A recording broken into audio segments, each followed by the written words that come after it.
I'd like to call this Freeburg Community High School District 77 Board of Education meeting to order. Would you please call roll? Mr. Parrish? Here. Mrs. Staub? Here. Mr. Reynolds? Here. Mr. Henning? Here. Mr. Haas? Here. Mrs. Miller? Here. Mr. Gaup? Here. Ms. Dickey? Here. Okay, we have a quorum. Please rise for the Pledge of Allegiance. I pledge allegiance to the flag of the United States of America and to the republic for which it stands, one nation, under God, indivisible, with liberty and justice for all. Okay, do we have any agenda changes this evening? We do not. Okay, at this time, we'll open up the floor to public comments. Do we have any public comments this evening? Seeing none. We all had a chance to look over the consent agenda this evening. Do we have any additions or corrections?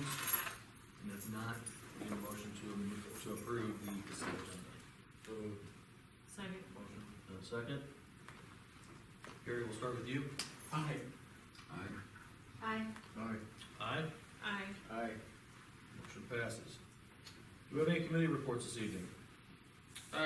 We had a buildings and grounds meeting prior to this meeting. Kind of just started to have a discussion about future growth and, looking 5 or 10 years down the road, what do we do? I think the consensus was that we wanted to, I'm gonna meet with the architect and kind of talk about what options are available, bring those information back to the board, possibly have another building and grounds, and start a conversation about, what our needs are, what our costs are, what we can feasibly do, so. Okay. Any questions or comments on that? Seeing none, we'll move on to the student members report. So since last month's meeting, we've had homecoming, which was a success, although there were a few complaints about the DJ. I heard that too. There have been a lot of fall sports and activities going on. Many of the school's clubs helped run the annual chili cook-off. Interact, football, post-prom, MABC, band, FFA, and art club were all there. FFA has been busy. They were at SWIC and placed 6th at the Section 22 land use contest. And they sent 3 students to attend the BUILD conference in Decatur earlier this week, where Jesse Hodrick, Emily Lindauer, and Carson Wright. Golf has been finishing up their season, and Chloe Jansen placed 5th overall in golf regionals. Marching band had their first competition at SIU Carbondale. They doubled their score from last year and were only 0.15 from placing 3rd in their division. Color guard placed 1st in their division, and they had their next competition on Saturday at McKendree. Football faced West Glen at home last Friday, where we honored the seniors through their senior night of cheerleading the football team and the band. And we also remembered Mason Schmitling,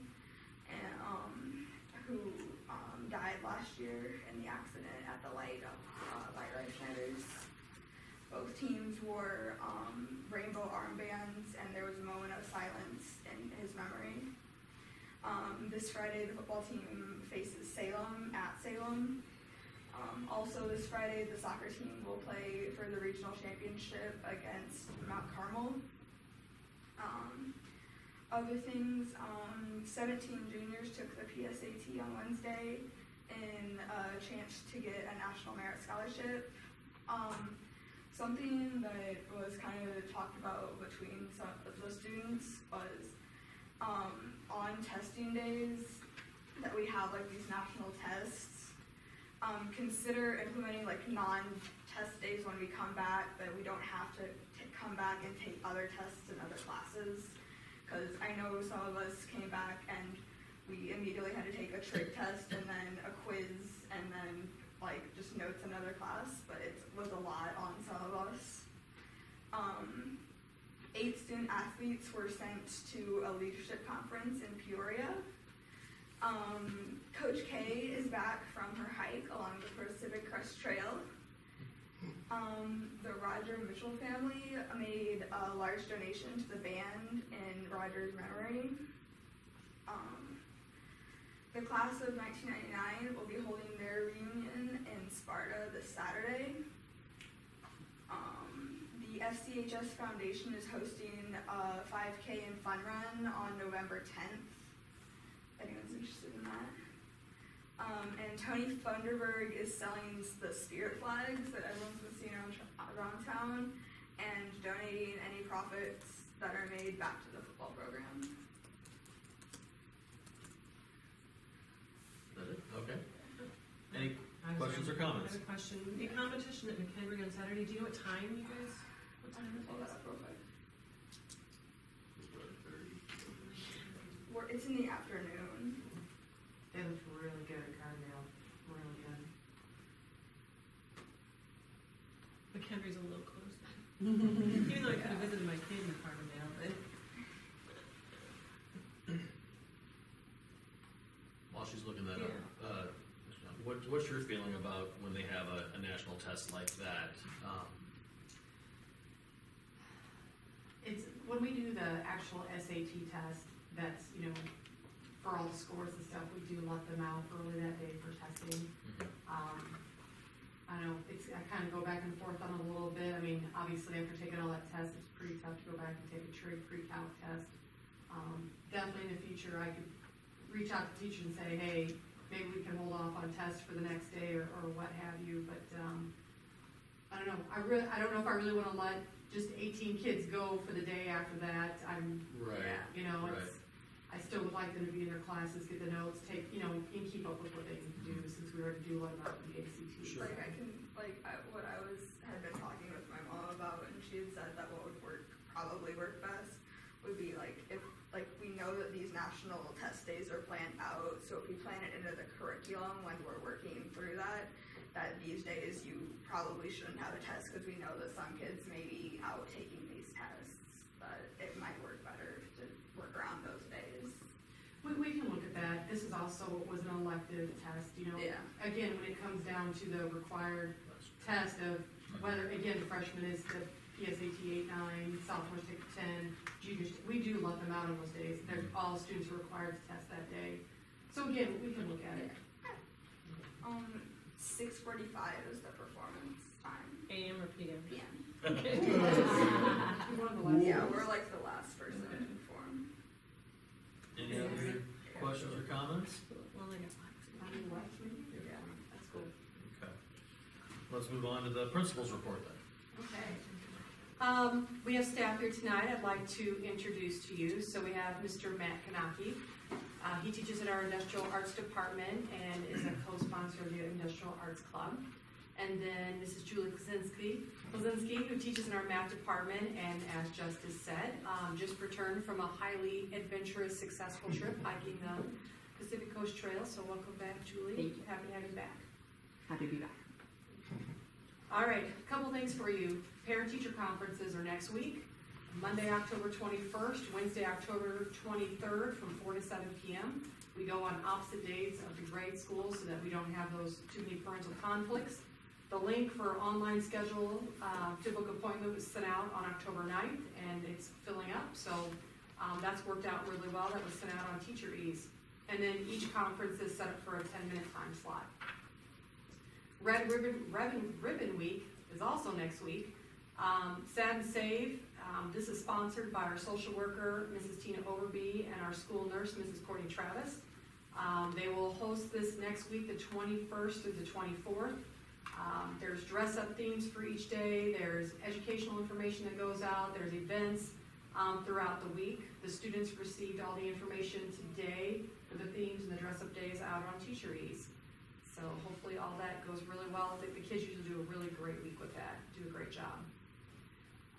The entire sophomore class attended the Teen Safe Driving Conference last Thursday, October 10th.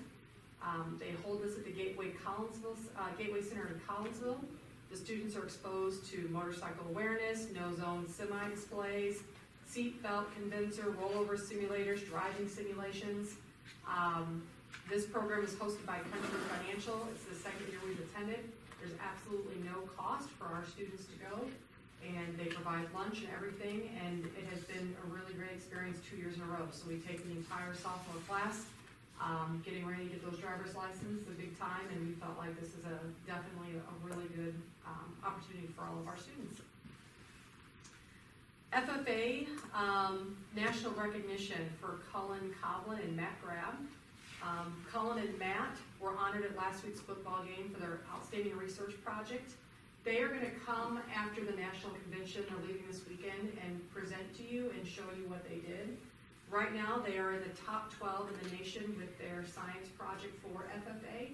What they were doing is they were looking at crop damage, hail damage on pea plants, and they did simulations with shotguns and other things where they destroyed the pea plants, but instead of destroying the plants, it actually caused some of them to flourish. They've received a lot of national recognition and some interest from the agriculture industry on their research. It's a really cool thing.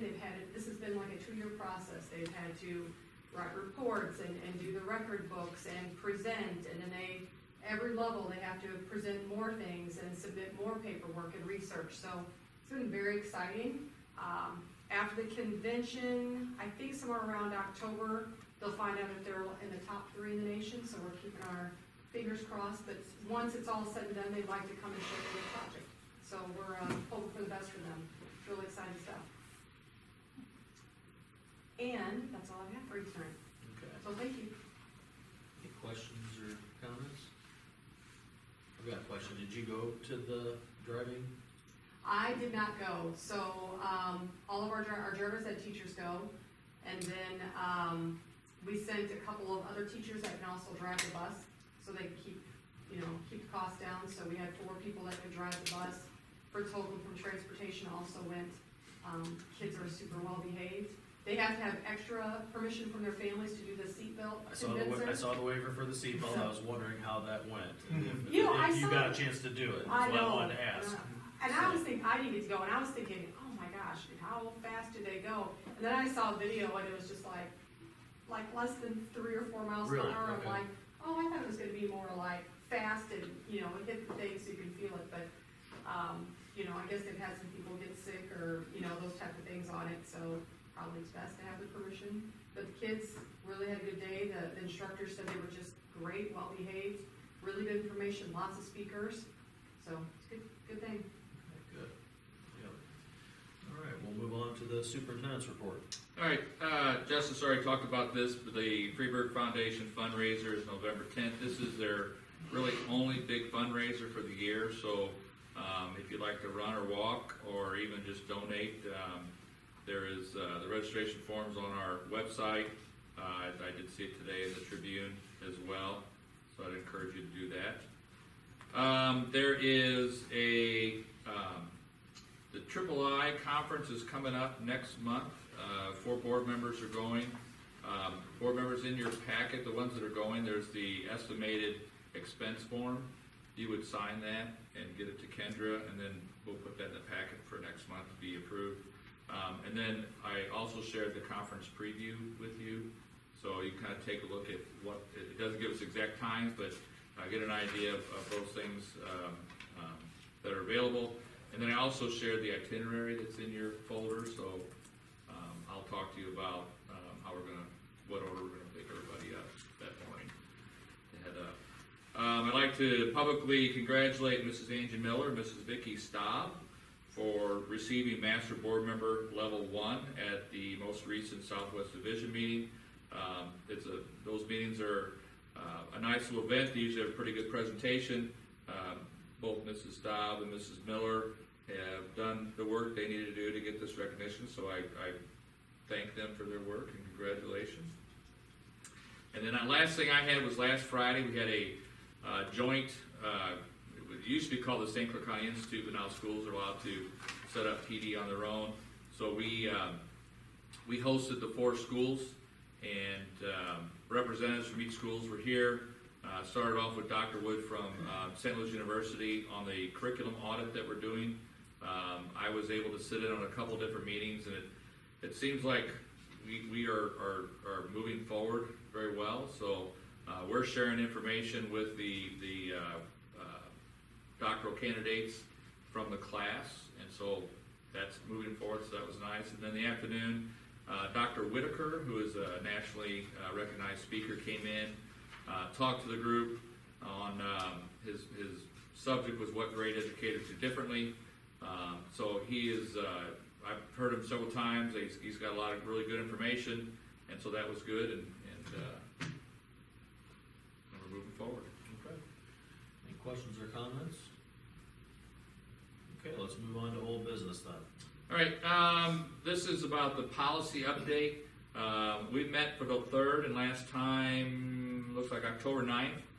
Mrs. Miller, Mr. Haas, and I, and Mr. Boyd from the ISB. We have gone through all of our policies, and we are awaiting for them to put a draft together that they will send to us, that you guys will have a chance to preview, and it'll basically update our entire policy, and then we'll get into the Press Plus program that they have, that then we can electronically update our policy. There are two policies that I shared with you that we need to kind of get direction from the board.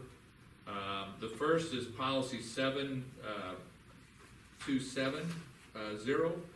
This pertains to whether or not the district is going to keep in the nurse's office several undesignated prescriptions. One of those is for an asthma medication, the other is an epinephrine injector, and the last is an opioid antagonist. We currently keep an epinephrine injector. We do keep that. Basically what she has to do is fill out a bunch of paperwork, she has to take it to a local doctor, the doctor then assigns a prescription to the school. The two others, talked to both the nurse and our lawyer, and I was hoping they would tell me which way to go, and we're kind of up in the air. The asthma, the benefits would be if we see a student have some kind of breathing issue attack, that we would have this asthma inhaler to give it to them. In her 15 years, she's never had anybody that she's called an ambulance for a breathing issue. She can recall sending 2 kids home to use their nebulizers. So we really haven't had the issue. We don't have an opioid antagonist. It's basically a shot. It's if like somebody ODs on fentanyl. All the police have it. The ambulances have it. The conversation with the lawyer, we're trying to find a balancing act on what you need to keep the kids safe, and like it or not, God forbid something would happen, how do you answer the question that we didn't go through it, the time and effort to have it, and then as opposed to the expenses and the training and the fact that they're probably going to expire before you ever use them. So Nurse Travis, if the board wants to have a policy to have these, she's fine. She'll go through, she'll follow the policy, she'll do the training that needs to be done. Right now, we don't pay for our epinephrine. We can't find any information whether or not we can get these. We don't even know if we can get the other prescriptions. I mean, I think we can, but if we can't, then the policy says that then it's null and void if we can't get it. So, I don't know what the board's thoughts are on whether we should pursue to try to get these prescriptions, or the police are 2 minutes away if somebody has that. Obviously, we've never had an opportunity where we would need an opioid antagonist shot. Yes. Any thoughts? What's the nurse's, what's her opinion? Yes, no, she said leave it at the asthma. I think you kind of said that. Yeah, I mean, it's, She do the training if we decided that we wanted to. if we want her to have it, she'll do it, but the chances of us ever having it, I mean, it's just like all these other things, the chances of it ever happening, Sure. but But then if you We're- don't have I it. Where do think you in weigh this this? day and age, the threat is real, but unless, the Department of Education in Illinois or somebody can come up where it's gonna be a no-cost item for us, I would expense for the school. So the policy doesn't allow us not to do it because of cost. We can say we don't wanna do it, but if we say we're going to do it, we can't then not do it because we find out there's a cost. We can not do it because we can't get the Right. prescription, but Right. not because it costs. Yeah. Can we find out before we pass the Well, policy? we looked around and we just, unless we go to the doctor and find out. Yeah, she gets it, I don't remember where she gets the, epinephrine injection, but it's some organization that sponsors those. Is this an all or nothing? Do you have to do all three? No. No, You pick and choose. Pick and choose. You don't have to do any of them, you can do any of the three. We already do the epinephrine. And the only when we didn't do the epinephrine for a long time, and then several years ago, we went back through our policy and found out that Mr. Lehman had actually updated the policy to say that we did have an epinephrine injector, so we went out and got one, and I think with the and she's never. amount of peanut allergies nowadays, probably a good idea to have the epinephrine. I'm in favor of continuing as we're doing now. So not adding an RPM Not or adding. as. That's a- my feeling about it. Just like I said, between the ambulance service and the police, I would think you gotta close. And then before you add that, And we're sure our police force has it. I called. They have Okay. it. And he would like us to have one. His opinions. That doesn't surprise me. I would stay with the EpiPen. That's my opinion. Right. Any other thoughts? What's the second policy? The second is on homeschooled students participated in any kind of extracurricular activity. Currently, our practice is that if you're a homeschool student, you can't participate in extracurricular activities. So the policy, this policy permits it, but they have to be enrolled in, for non-sport activities, they have to be enrolled at least half-time. And in IHSA requires them to be enrolled 5 hours because they have to meet IHSA grade requirements, which means they have to pass at least 5 hours of classes a week. Was that a week? I thought that was a day. 5 hours a day. Yeah, 25. Well, 25. right, 25 a week, I'm sorry, 5 classes, yes, yes. So, Basically, they have to be part-time students here enrolled. they have to have, in order to be in the drama club or in band, you have to be, but if you wanna play a sport, you have to attend at least 5 hours. Which is almost full-time Right. with the 7. 5 out of 7, yeah. I'm just curious, but if they're here for 5 hours a day, then are we gonna, and maybe you don't know this, are we gonna be required then to like keep track of transcripts for them, send it to their homeschool program? I mean, I guess I have those questions too. We will, yeah, Okay. for sure. Well, and then I assume that they'd also be, they'd have to register, they'd have to pay any fees and everything else, just like a regular student. I'm in favor. I don't know that a lot of people will take advantage, but I think they pay taxes for our school. So I think if they're willing to go through what the policy requires, then we should provide the service. I think it'll be very limited numbers. I agree. I don't Yeah. think there'll be a whole lot, but the option is there and we're not. The policy is not limited by us, it's limited by IHSA and other, entities. It's not us saying you have to be here 5 hours, you have to be here 4 hours. And they are paying, if they're paying the taxes in our district, I think offering that service is fair. I'm worried about the management of it. If somebody's gonna have to, so that we don't, I don't know if anybody saw the football team that was in deep trouble over the St. Gardner Louis. Road? Yeah. And if we slip up on this, Yeah. it could jeopardize. Like I said, I don't think there's gonna be that many people coming here to do And even- that. I could be totally wrong, I don't know. That even if it's I don't- 10, who manages the 10 and make sure that they've met the requirements this week? Athletic director. I wanna- Well, they would have to enroll in 5 classes, is Right. what would have to happen, Right. Yeah. yeah. So we would have that record. They But did it's not a week by week, based on what it looked like to me, it was a week by week. But we don't have classes that go week by week, they'd have to enroll in 5 classes. The Right. semester for them. I'm And guessing I really think like that- they'll attend the classes Do we wait till the end of the semester before we say? Well, can't they play would be, anymore? if they're not attending the classes and failing, then they'd be disqualified from the extracurricular anyway. At what point? What? Weekly. So the extracurricular, grade checks are weekly. I wonder too, what kind of door this opens. I mean, I feel like every year we're getting more requests from kids of, I'd rather go to homeschool, I wanna take online courses. Again, I don't think it'll be a big number, but I wonder if that also opens the door to students who are full-time students are all of a sudden saying, oh, wait a minute, I can just go to school for 5 hours and then do some online stuff on my own, and then I don't have to be here for the rest of the day. I'm just playing a little devil's advocate, again, just because of the requests that are starting to come in more and more, and the number of students that wanna go to homeschool programs. I just wonder if it'll change that. But I look back to Running Start, and the board was so scared that we were gonna have 30, 40, 50 kids going to Running Start, and we had how many this year? 3, 3. so.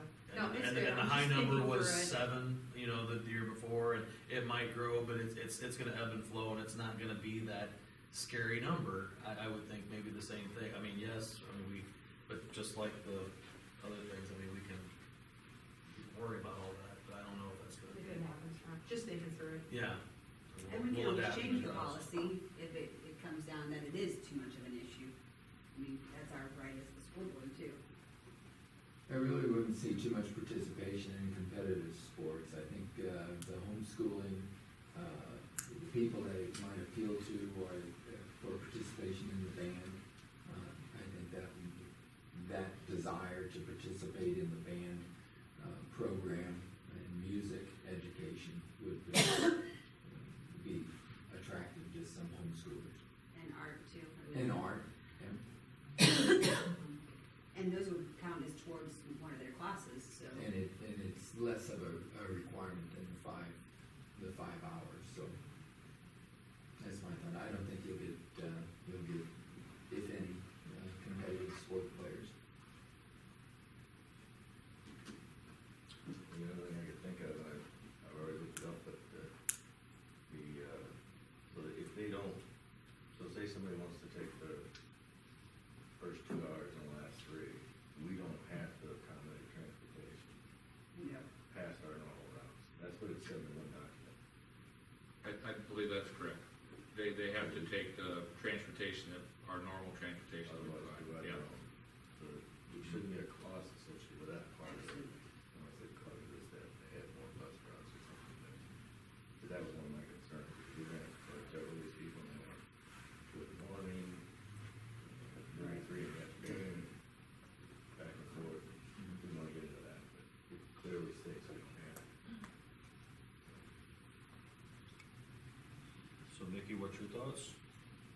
I don't see a problem with it as long as it can be tracked on a weekly basis. Mike? As long as they think they can manage it, okay. Gary? If they think it's gonna be a struggle to manage that, I don't wanna put the team at risk. Right. Gary? I think it's gonna be more of a stress, it's hard to manage what, collecting them, being an athletic director and stuff from school and everything, for one person or 2 persons. That'd be the management's gonna be the problem. Other than that, I don't see any problem. Dennis? I'm in favor. I'm fine with it also, so I think we'll go ahead and implement that. All right. Next, Ag Center? Kind of wrote about it a little bit. They came and did a bunch of their punch list stuff back in September. We're pretit's pretty much almost done with everything. We did have a little bit of issue with the HVAC that we're gonna try to address. It's just a matter of getting it finely tuned. And Mr. Haas picked up the containers, so we were able to kind of go back to our parking. Before, so we were putting the parking stops in and cleaning that area where those were at, so that we get the factory parked in. So pretty nice how it's all worked out. So I'm pretty happy with it. Any questions or comments? Next item. Oh, Just one, and I've seen it with other customers on, people that rent things to store, and now we're renting other space to store these items that we desire to keep. Storage, if you drop off something and then they think they're gonna store it for three months, it turns into a year, it turns into, really wanna keep the stuff and make sure the stuff we're storing is worthwhile keeping. Otherwise, buying new when you need it is a better option. Get rid of the stuff instead of paying somebody to store it. That's my other comment. Okay, any other comments? Let's move on to the storage building update. Mr. Kanaki and myself and Dennis are out there today. We feel like we have all the underground utilities figured out where they're at, and actually, I think Mr. Kanaki's gonna go out tomorrow and start to look at a little bit closer areas to move. We've keep moving forward with the project. Haven't heard anything about the building permit. We're gonna look at, power and electrical, and we actually have power, I'm sorry, power and electrical, same thing. Power and water, we actually have power and water fairly close, so I think we talked about today to wait till the building's up to really kind of bring the power in to show exactly so it doesn't get in the way. But we're working through it. I've had a few more people contact me and offer their help for different parts of it. Actually had somebody tell me the other day that they think they might be able to get a crane donated. So that's nice. People are hearing about it. They're wanting to help out. So I was hoping it'd be done by now, but we'll get it done. Any questions or comments?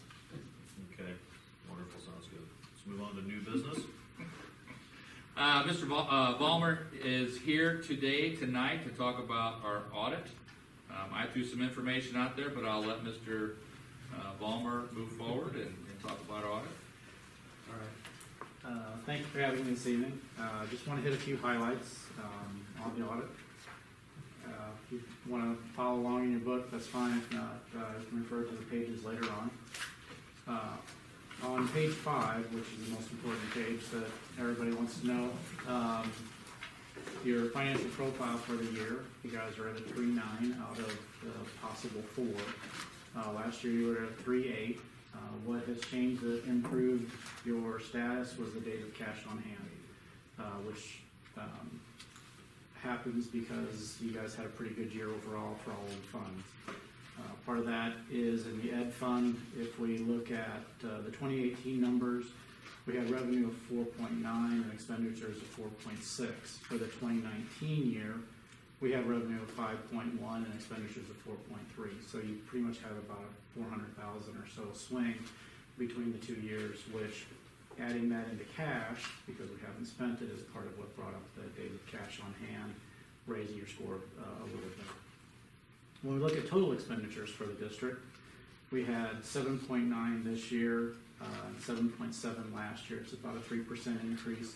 That's about normal for most places when you figure in salaries, benefits, what the changes are from year to year, and just normal spending and costs going up. So you're staying within a fairly good range.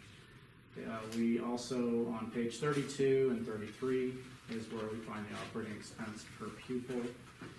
This year, for 2019, it's $11,253. Last year was $11,325. So it did go down, but part of that's distorted a little bit because your ADA changed. It was 594 the previous year. It was 615 the current year. So if we had the same ADA, your operating expense would have actually gone up $325 instead of going down. So the number of enrolled individuals or the number of students you have enrolled plays a big part on how these costs pan out. So then when we look at the per capita tuition cost, it went down to $10,494 from $10,530. And similar, part of that is just because of the enrollment change. We usually like to point out the differences in the retirement plans. The teacher's retirement plan you can find on page 72. we're starting to get enough years where we have a history of how the funding is going for these plans, so that you can sort of prepare for the future, see what is going to happen. If you look at the second line on there, it's the district's proportionate share of the net pension liability. If you start at 2014, you can see that it was $746,000.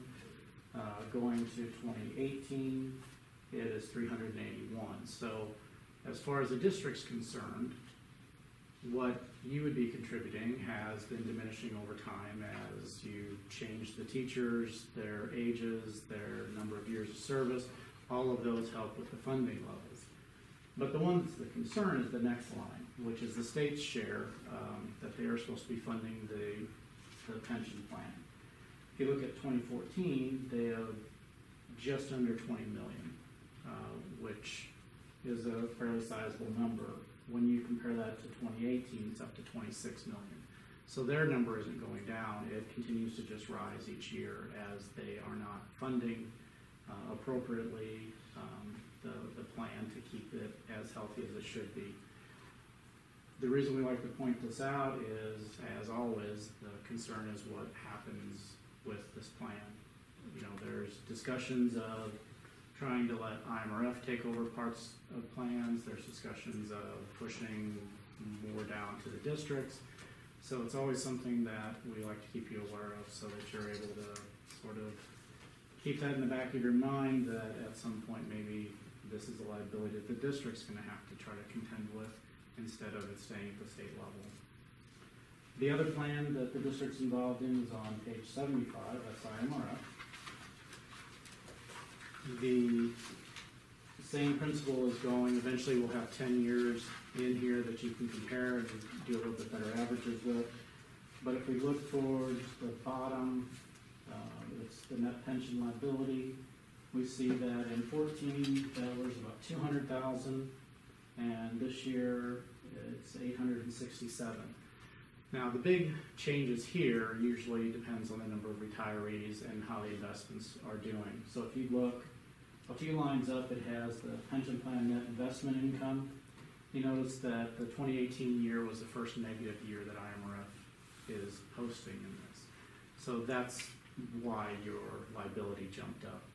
On average, it's been in the 90%. It's just this year with the earnings, and you know, we expect IMRF they're usually pretty good at controlling what their earnings are, so that should turn back around, and you guys will be back around the 90% level. So it's just a kind of a little blip on the radar here this year, but we'll look at how the plan continues to perform. The other one that we had reported more on last year was FCHS. We don't have to do the same reporting, but their funding hasn't changed. So if you look at last year, I think it was about 26 billion that still needed to be funded in there. It's not too far off again this year. Going forward, there's a new GASB pronouncement. The district reports on the cash basis and does an AFR. You guys don't accrual, you don't follow the GASB rules. We've got part of the opinion states that. What's going to happen eventually is ISB is going to make a determination. So GASB 84 involves fiduciary / activity funds. They want those funds to be more accountable. What they would like to see is a budget for each one for the expenditures, and have that flow through a report and have approvals for how the money's raised, how the money goes out. For year end 2020, ISBE is not at this point requiring anything different. We'll probably report everything exactly how we are. What they think is going to happen in the future is that you will do a budget for them, you will have it for all the expenditures, and it will show up in the ed fund as line items in the report, instead of being just kind of separated out and have just right now we just report all of the activity funds, we just show the ins and outs and the ending balance. It just comes up as one line item in the front part of the AFR on the balance sheet, and it's not shown anywhere else. In the future, there's going to be a lot more reporting required for it. ISB just has not determined exactly what they want to do at this point. They're still trying to figure out, because if they start budgeting it, if we have to start doing the budget for it and it shows up under the ed fund, it kind of distorts their previous information and how they're running their ratios. So I think that's a lot of the pushback from them. As long as we continue to do a cash basis AFR, then we don't have to contend with any of the other pronouncements. So at this point, we're waiting to hear what ISB wants to do in the future. And we'll let you know as soon as we know, or you'll get a bulletin from them stating here's what you're gonna have to start doing for all of the activity funds. Other than that, you guys had a good year. We appreciate the time and effort that everybody puts in while we're here doing the audit. And I'd just like to thank the district for having us. Any questions, comments? Questions or comments for Mr. Ballmer? Thank you. All right, thank you. Thanks, Paul. Okay. So at this time, we need to move to accept fiscal year 19 audit as presented by Mr. Ballmer. Do we have a motion? Motion. Mr. Zager, second by Dean. We'll start with you, Vicki. Aye. Aye. Aye. Aye. Aye. Motion passes. Next item. Each year, the district is required to designate a representative and alternate for the CTE program. I've been the designee and I go to the meeting. Diane Schaefer, I'm recommending she be selected as the alternate. So I'd like the board to make a motion to approve those two. Motion by Mr. Henning. Second, Ms. Cobb. Mike, we'll start with you. Aye. Aye. Aye. Aye. Aye. Aye. Motion passes. Next item. Anytime that we have a student teacher from a university, we agree to or sign an MOU with the university that we're following what their rules and regulations are. We have a student this year from Lindenwood, and so we have a memorandum of understanding between us and the district that needs to be approved. Okay, we need a motion. I have a question. Oh, question. So there was some cost in that associated with that. Is that cost to us? No. To them, to us? No, we don't. We're not involved in No. $70 or whatever. Okay. Okay. Any other questions or comments? Sorry. Okay, we need a motion to approve the MOU between FCHS District 77 and Lindenwood University as presented. So moved. Second. Second. All those in favor say aye. Aye. Any opposed? Motion passes. Next item. We actually don't have any Talked about. more about any discussion or any kind of motion we need for building grounds meeting. Okay. Next item. Mrs. Miller is interested in talking to the board about possibly bringing an ROTC program. I'm probably not, that's not the right acronym. Junior ROTC program. JROTC. I put a paper with everyone's stuff. We were at the Southwestern Division meeting, and I was sitting with some of our other board members, and they had the color guard come in. It was really nice. And I mentioned something about, I wish we had that, and the other school board members were like, yeah, I'd be interested. So I thought I'd get some stuff put together. I've actually been interested in having it the entire time, but I didn't want to push my agenda on everybody else. But now that I know other people are interested, I gave you some general information. The JROTC stands for Junior Reserve Officers Training Corps. Pretty much all branches of the military have their own. There's one for Army, Navy, Air Force, Coast Guard, and Marine Corps. The benefits, there's actually, students who participate have no military obligation, so it's not like they joined in high school and then they have to join the military afterwards. There's no military obligation. The program emphasizes skills for life, so students can build soft skills such as leadership, self-confidence, and discipline. And Junior ROTC can prepare students for post-high school success with financial aid, financial planning, and some curriculums even help students fill out FAFSA forms for colleges and things like that afterwards. The benefits to the school, the JROTC students exceed school averages in quality categories such as attendance, graduation rate, and GPA. JROTC can offer some colleges offer credits for completing the courses. It can lead to higher rank and pay for those who do choose to join the military after high school. So instead of coming in at an E1 or E2, or as an officer 01, 02, you can go, I came in to the military as an E3 because I had college credit, but someone can come out of high school and join as an E3, so they've automatically got more rank and a higher pay right out of high school. It offers additional options for college scholarship earnings, and high-performing schools can be offered the option of recommending top academic JROTC students for entrance into the Naval Academy, the Military Academy, and the U.S. Air Force Academy. So that's kind of hard to do. You usually have to get a congressman or somebody to suggest you. That's a pretty extensive process to get into one of those academies. The cost, I knew this would be on a lot of people's minds. It seems to vary quite a bit. So the stuff I have seems to vary between $105,000 and $150,000 a year costs for the school, but that includes salaries, uniforms, curriculum, and office and school equipment. And some of these costs include things that we already offer. So for instance, some of this stuff I looked at talked about internet connection. Well, we already have that, and we don't have to get an additional one in order to have the program. It talked about office supplies and things like that we already offer, computers that we already offer our students. So it could be, like I said, it's going to vary depending on what the curriculum and which program we get into. And the 150 seems to be the high point if we don't get any sponsorship money from the military. I'll get into that next. So there's two different ways you can have a junior ROTC program.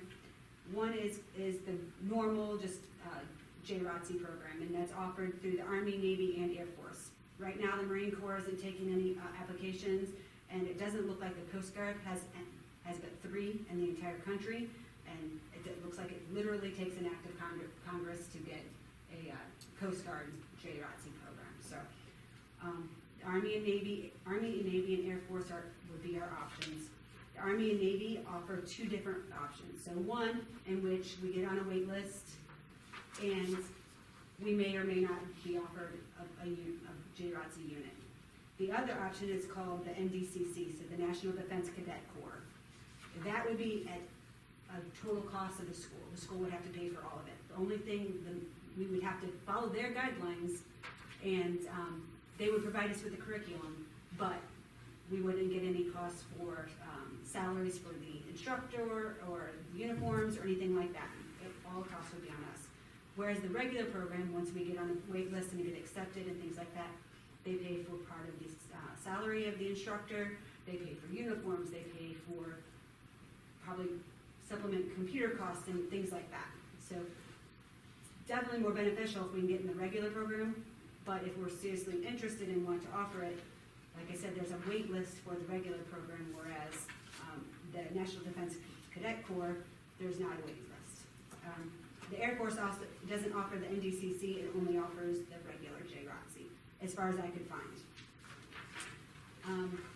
Concerns I had, obviously cost is a concern and whether we want to do it.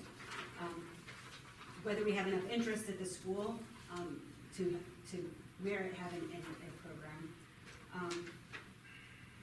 The other thing is there are very strict guidelines for the instructors for these. They want retired military, someone who has served, retired, still can maintain standards for the military, so they may have retired for 10 years, but they still have to be able to pass a military PT test, that sort of thing. So, plus they also have to have kind of teaching credentials, so there's pretty strict guidelines. So finding someone who fits those guidelines and would be willing to work at a school might be difficult. The other thing is, based on the guidelines there are, we can put ourselves in a better position on wait lists and things depending on what credit we're willing to offer students who take JROTC classes. So there were suggestions for health and PE to cover those credits, and then obviously elective classes. depending on which Navy, Army, or Air Force we were willing to take. And like I said, the more credits we're willing to offer seems to put us higher on the list of possibly getting it. So that would, we'd have to look at the curriculum and see what we could cover there. Another concern, do we have room for a JROTC class? They come and evaluate the campus. Do we have drill space? Do we have space for a classroom and an office and things like that? So, and then I don't know what other concerns you might have, but I've got a whole pile of information. I just didn't want to take up all night on this, but I did want to say that, I'm all for something like this. My biggest concern is that everyday class, like it's an elective, but it's a regular instructor be here and they take it like an hour a day, just like a class. and that's the way I understand it, Okay. yes. That's what I didn't know. I think, my own personal opinion is, the cost factor, I'm all for it, but I think if we get on a waiting list, or at least have someone come and evaluate us or something, that they'll cover, our costs possibly would be reimbursed. A lot of that stuff might be down to like $40,000-$50,000. I agree. It would come down to, if we get on the list and actually get into a regular, and like I said, it seems pretty Well, competitive. they will come and evaluate Yes, us they will. before, Yes. but that costs nothing. Correct. The way I understand it, yes. And they will cover up to like half of the instructor's salary and things like that. So the cost can be significantly less if we actually get an actual unit here. I think it'd be a good idea, maybe try to get a list, but also to take we always have 4, 5, 6, 7, 8 kids every year that go into the military straight from high school to see how many people are actually interested, from your juniors and seniors, I would say, would be the best resource. Interest would be an issue. I feel like there are an abundance of kids that would be interested in joining it. What branch of the military do the students typically go into? Is there one just across the board? No, I don't think there's one in particular. Or just Yeah, just some years it's more one or the other. My suggestion, if we did decide we'd like to do this, is to put an application in each of the ones possible, because then we might fall differently on the wait list. Sure. And then, once we get one, obviously they would take us off the list for the others, but that might give us the best chance of getting one. Is there an advantage being so close to Scott Air Force Base, or is that? I wish, but I couldn't find anything that said that. Okay. What school did you see the program at? I saw it at JUCO when we went to that, JUCO. but I just found out tonight that unit is actually shared between Columbia and JUCO. Huh. So that's interesting too. I don't know what the opportunities for sharing a unit would be or how that works either.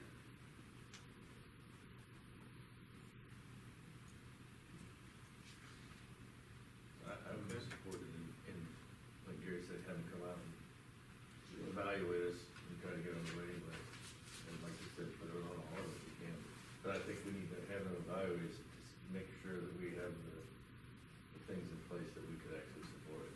Versus, because we just have to, around the meeting, we're talking about Need Yeah, space. Right. We gotta make sure we got what we need before we can commit to that. Does everybody feel the same? So then the first step would be submitting applications. So I don't know if we need a motion to submit applications in this direction. No, if you wouldn't mind sharing your information. Most of the applications are online, but I do have copies here. That's fine, that way we just kind Give of you look a full through it. pile. That'd be great. Separated by branch, Army, Air Force, and Navy. So the thing initially, there's no funds, so then we don't really vote. Right? Right.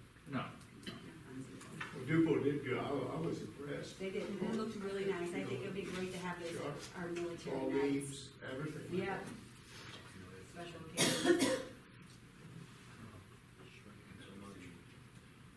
Let's move on to the next item. I spoke to each board member about the purchasing a new activity bus. We have ordered the bus. We just need the board to make a final approval of the purchase of the bus. It's a 14-passenger activity bus. It'll be just like the activity bus that we have here, at a price of $49,733. It falls within our budget. We budgeted about $100,000 for vehicles, so it falls well within the budget. Talking to Fritz, it is definitely top priority of what we need right now for transportation. Okay, we need a motion to approve the purchase of a 14-passenger activity bus from Southern Bus and Mobility for $49,733. I'll make that motion. Motion by Mr. Henning, second by Mr. Cobb. Dennis, we'll start with you. Aye. Aye. Aye. Aye. Aye. Motion passes. Next item. As part of our conversation about the activity bus, we talked about the future needs. I did include in the packet a list of our inventory. We did also purchase a van similar to what we have, but it's a 3500 chassis. So the Van 8 was having mechanical difficulties and it just become unreliable. So we found a used van. I thought we got a heck of a deal on it. I think we spent about $9,500. I think that's what I don't know if I wrote that in there, but I think it's what we spent. So I think we're in good shape with buses and vans right now. The biggest need that we probably have, or the next big need, is to replace driver's ed cars. We've got one with almost 200,000 miles, the other one's over 100,000 miles. Again, having Bob Burns on staff as a mechanic is becoming a very nice benefit to have, because he's able to work on cars as well as buses. So the idea of buying used is a lot more appealing than it used to be. So one of the ideas is to keep looking online for one or two used driver's ed cars, or cars like that we can equip as a driver's ed car to replace our driver's ed car. I'm not asking the board to approve any purchase tonight, but I would kind of like maybe just a straw vote to say, if we find something that's in good shape and we feel like it's a good deal, that we can move forward on that.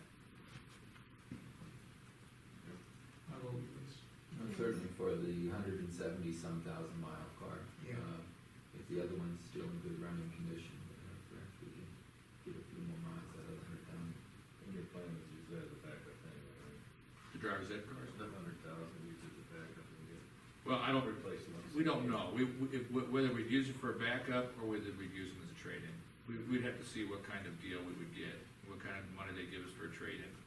I thought you were gonna keep two.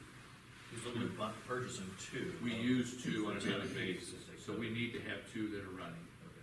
And they're both running, but one of them is just a little more worrisome than the other. Is that the older of the two? I don't know, but I know one of them we have a little more issues. Yeah, if the 100,000 has mechanical issues more regularly and everything, then it makes sense to get rid of Right. them both. Do you have an idea of how much usage they get a year?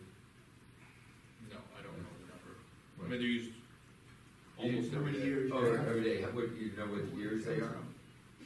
It's in that inventory I sent. Okay. I don't have that pulled up. I would imagine 20 to 30,000 a year, it wouldn't be out of it. No. That's Because That's because 2001, right? I don't know. I don't remember. But yeah, they're not.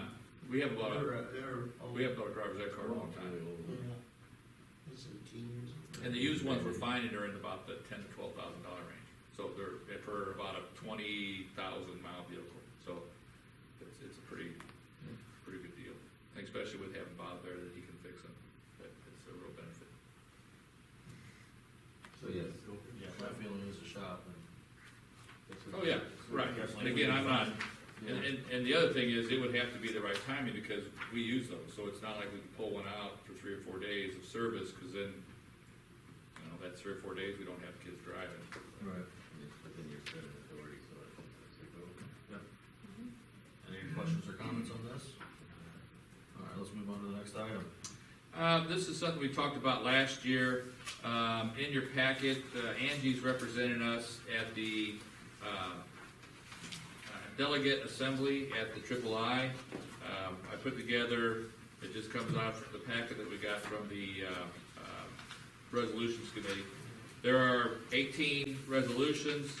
I was hoping the board members had kind of read through them and have an opinion, or at least give Angie direction on which way to vote when she's in these committees. So I don't know if we want to go through every single one, or if there's anything that anybody saw that really I think that's the best way to go. stuck out, If there's that they anything just you thought, I really don't like absolutely that. oppose, cause I think there's only one that they suggest we not. I believe you're correct. burn. So, if there's anything you. The charter school one. Yeah. I don't like the Was there idea two of of them? concealed carry. Yeah. I don't like School that. board members swearing in. Yeah, I read that one too. Concealed. Oh, yeah, it's scary. I don't want everybody to walk around with guns, even if they do have. No. And the way that's gonna work, from my understanding, is each school board will have the ability to make up their own rules. Right. So if the state says, yes, it's permitted to have concealed carry in schools, then the school district can say, that's fine, but we don't. Absolutely. Right. Somebody want to do outside pressure to do something that could put the kids at risk. I think we want this. Well, and this is the one last year, basically, that I got there and I was like, I voted my conscience, but I wasn't sure. That was the one I was most concerned about. It's the first one, the student safety one, is how you guys felt with that one. Me, I'd say what what they recommend, was Joan adopt that one? No, that one is They to wanna- adopt. No, they want to adopt that one. Oh, And okay, that, what if- and okay, honestly, that's right. what I voted for last year, because it allows the school to choose, based on their needs. It didn't pass, but. Right. And that's not like a stepping stone to force us to do that. That's what I'm like. Yeah, that's my concern, is it could be a stepping stone to start saying state mandates. You have teachers that carry and Well, it's not even teachers, they. Okay, hire- staff members, Right. teachers, Anybody. janitors, administrators. Right. So that's why I'm opposed to it, because I'm afraid it's Opposed to just it? setting up for a stepping stone. Opposed to carrying it, or opposed to the recommendation that the school has no choice? Okay. Gary, what's your thoughts? I go with the recommendation. I'm not opposed to the recommendation. I'm not either, so that's up to you. So you can just draw poll. Yeah, I'll do well, that. we're kind of, Vote the board. right. And I guess I was with the thoughts that each board gets to decide. And that's I how I was felt. okay with it, so. And then you got arguments, it seemed to me last year at the delegation, was that students are afraid of guns, and that teachers are uncomfortable with them, and things like that. My thought is, half of our students get out for deer season and carry guns, you know. You're right. They don't hunt with handguns, though. You're absolutely right, but our students aren't typically afraid of guns either. So, and we are an all high school district, which I think makes a difference as opposed to kindergartners having to deal with guns being in there and the area and stuff.